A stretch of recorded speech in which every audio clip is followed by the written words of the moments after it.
Bonjour à tous et bienvenue sur la chaîne de Coin Academy. Ce guide va vous accompagner dans l'achat de votre premier NFT sur le marché secondaire. Pour ce qui est du mint, vous pouvez retrouver notre vidéo à ce sujet dans la description. Notez bien que nous ne sommes en aucun cas des conseillers en investissement. C'est donc à vous de choisir la collection, l'artiste ou le NFT en particulier qui vous intéresse.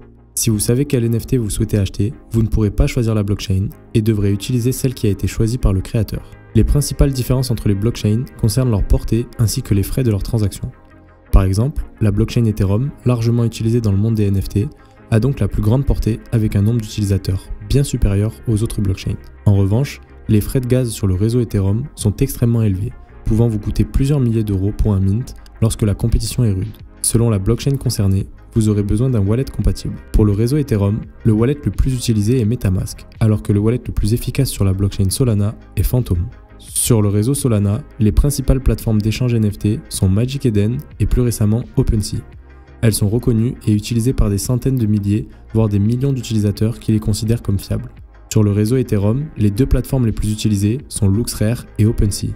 Lorsque le prix d'achat n'est pas affiché, cela signifie que le propriétaire ne laisse pas l'option d'acheter son NFT directement. Il vous faudra donc faire une offre d'achat. Dans le cas contraire, en cliquant sur Buy Now, une pop-up s'ouvre sur votre wallet, MetaMask ou Phantom. Vérifiez les frais de transaction avant de valider cette dernière. Lors de vos premières transactions sur chaque marketplace, il vous faudra valider plusieurs signatures de wallet afin d'éviter la redondance des frais à l'avenir. Une fois que toutes les étapes sont validées dans votre wallet, il ne vous reste plus qu'à attendre quelques secondes que la transaction se confirme et vous voilà enfin propriétaire de votre NFT.